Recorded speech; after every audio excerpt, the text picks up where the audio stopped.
Hello.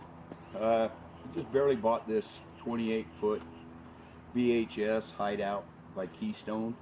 Uh, it's really been frustrating. It's had a lot of problems right off the bat, mostly little things, but when you buy something new you expect it to be perfect, and Keystone needs to improve their quality control.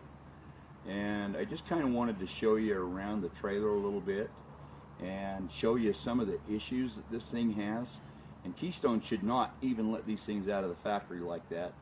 And in my book, it's not up to the dealer to repair them, because then you're just relying on whoever can fix the machine. I'm going to give you a little history of myself. I've worked in the recreation department for over 35 years repairing recreational type equipment. Never been able to have a new trailer. Worked my whole life to buy something new, and I expect it to be in top quality. And I was really disappointed with Keystone that they was able to even allow this to even make it to a dealer. The only thing I'm upset with the dealer over is the fact that during their PDI they will even sell a vehicle that's in this kind of condition. They should be able to do an inspection themselves, check it, and if it's not right, they should send it back to the manufacturer until the manufacturer can sell something that is correct, and not with all these little major problems. And to start off, we bought it, and I wanted to go on a trip right away, and I noticed these items after we got it. We bought it from an RV show, which was my mistake because we bought it in the heat of the moment. So basically, we looked around at a lot of other trailers, and their structural is really bad, and I kind of liked the way this one was built, but I just didn't notice all the little things. And according to a lot of people in that, they say that these are really structural and they're strong. So I thought, okay, we'll give it a try. But when I got it, it ended up being really bad. What I would like to do is I'd like to walk around the trailer a little bit, and I'm going to show you some of the things that happened when we first got out on our first trip. If you come over here to the water heater, a simple thing like this, you have the anode, and it's also the drain to drain the water heater right here. This plug was not tight. It was leaking water, and it's not sealed all the way, so the water was actually running back underneath the kitchen sink, and it flooded the floor up underneath the kitchen cabinet. We'll go in and I will show you where it was leaking, and another leak we also had. Okay. Ready? Okay, so this is inside the trailer, and you can see here's the water heater on the inside underneath the kitchen sink, and a lot of the water was puddling up underneath here. This will create a lot of water damage to a trailer if it's not repaired. And of course I was in the mountains when this happened because we had already taken it out to go camping. So I had to take the inner panel out here and find out where the water was coming from, because it was coming all over the floor. So I took the panel out to try and find the leak. That's when I realized it was coming from the plug. Plus there was another line up under the sink that was loose, and I believe it was leaking also. I also noticed, since we're under here, it's like, why don't you guys put foam and sealant around where your hoses come through the floor so mice and things can't come into these trailers? It's horrible. I mean, I see this in a lot of areas where you get out in the mountains or you leave your trailer on a lot and mice end up, and they make the trailer their home. And this is not right. They should seal all these areas off.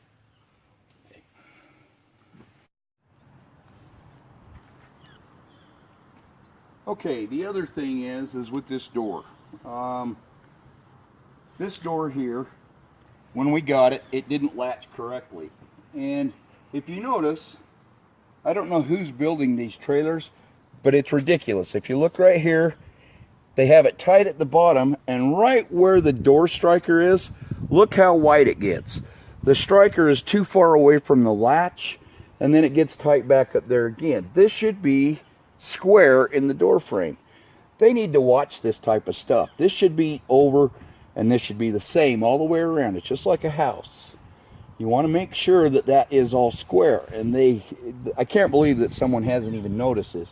The door latch doesn't even work correctly. In fact, if I wanted to break in, I could just push it over a little bit and it just pop right open. And this is a bad problem that these manufacturers need to watch this type of stuff and make sure that their people are doing a correct job. And now I'll show you another door back inside the trailer of the bathroom, which is really bad.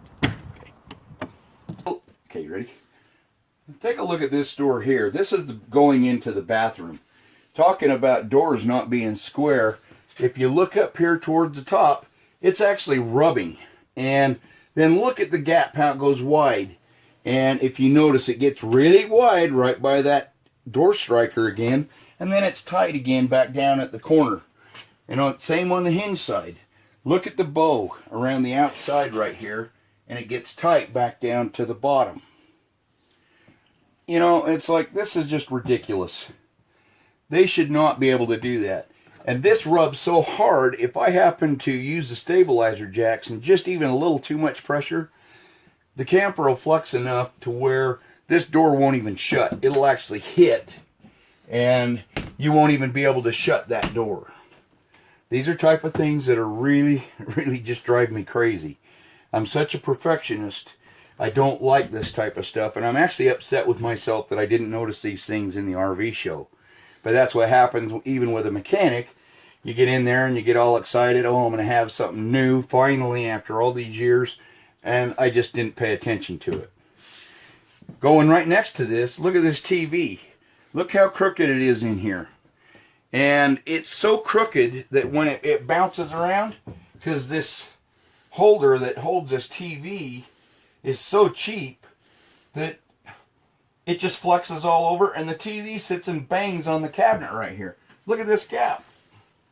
It's horrible. You know, it's like, why doesn't their quality control department catch these items? Another item up here underneath, I don't know if you can see that. I will bring the phone in here. This is one of the outside hatches.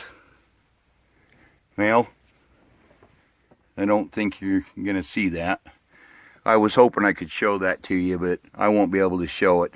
It's an outside hatch that comes in, and these door latches, or the latches on them, are not long enough, and that one's not in square either, and it wouldn't even close and lock.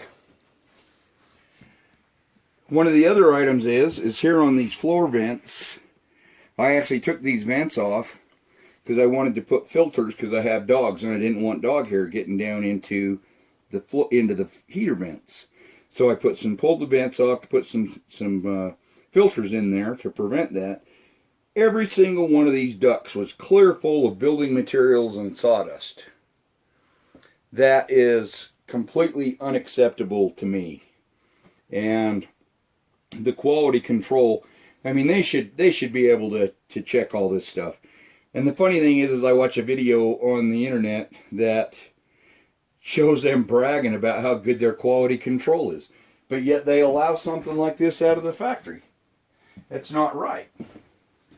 One of the other things that was happening was little things like right here down the side of this couch.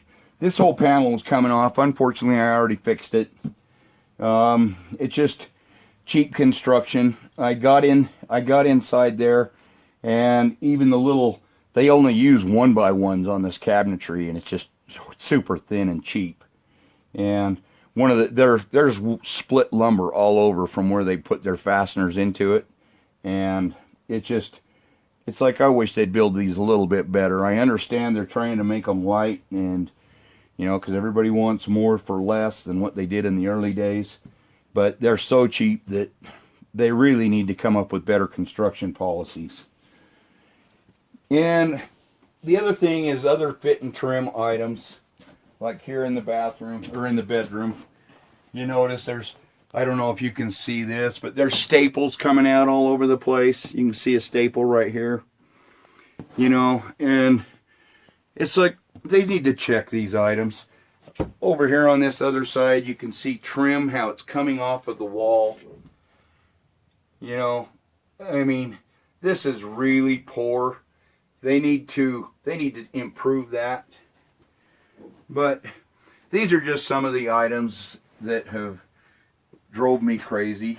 And, you know, I just want the public to realize we need to make these manufacturers do it right. And, you know, yeah, I went into the service department and I complained, but you know, I'm a perfectionist. I have a hard time letting anybody work on my equipment. So it's just a demon that mechanics have. I don't trust anybody else in there to do it right, and I don't want to play this game of going to the service department and then taking it back and in and back. And most people should never have to deal with that. And not only that, it's not the dealer's responsibility to fix this type of stuff. It should never come out of the factory like this. And it really irritates me with Keystone that they have done this. I understand all the other manufacturers. I looked at a lot of trailers in the show, and some of them are really, really cheap. You walk across the floors and they want to bend and flex. And it's all because people want bigger, nicer things, but yet they want to haul it with lighter vehicles, so they make these things extremely light. But the thing is they can do that and still keep their quality. I do feel that this is going to be a good trailer after I get all these items fixed. It's just really frustrating because you shouldn't buy something brand new and have all these little things. And it's like, shame on you, Keystone. It's like, come on, get some good people. You know, hire people that take some pride in their work. It seems today, in today's day and age, people just work for money and that's it, and they don't really care about what they do, and they don't take pride in what they do. Me, even though I never made a lot of money throughout my career, I've always taken pride in everything I do, and I want it perfect when it goes out, no matter who the customer is. And this is the type of mentality that their workers need to have. I mean, if you do, you're going to end up with a better product, and you're not going to leave this headache onto the public that go and purchase these things. I mean, yeah, none of this is real major stuff, but just some simple quality control at the factory. This type of thing could be prevented to where it doesn't give the consumer heartaches. And I just want the public to know when they go out and they go to a dealer, they need to tell the dealer and really look these things over and try and look close. And in my opinion, you should avoid an RV show because you look at so many different things, you can't really take a good close look at what you're buying. And I mean, it was my mistake. I really wish I would have just went around from different dealers and looked at different manufacturers and kind of evaluate and look at things like this and make sure that these things are not that present. If they would do that and not buy when dealers are selling stuff that has problems like this, then the manufacturers are going to have to wake up, or otherwise they won't be selling trailers. They're going to have to wake up and do a better job and make sure their people do a good job. So I just want everybody out there to really take a good close look at it and watch so they don't end up with these headaches. Unfortunately, I am going to have to fix it, you know. I could take it to the dealer, but it's just my demon. I can't do that. So I'm going to fix all this stuff so I know it's done right, and this trailer will last me for a lifetime. Because I do really like the trailer. I just wish it wasn't so cheap, and I wish that they would take a little more pride when building these trailers. Thank you.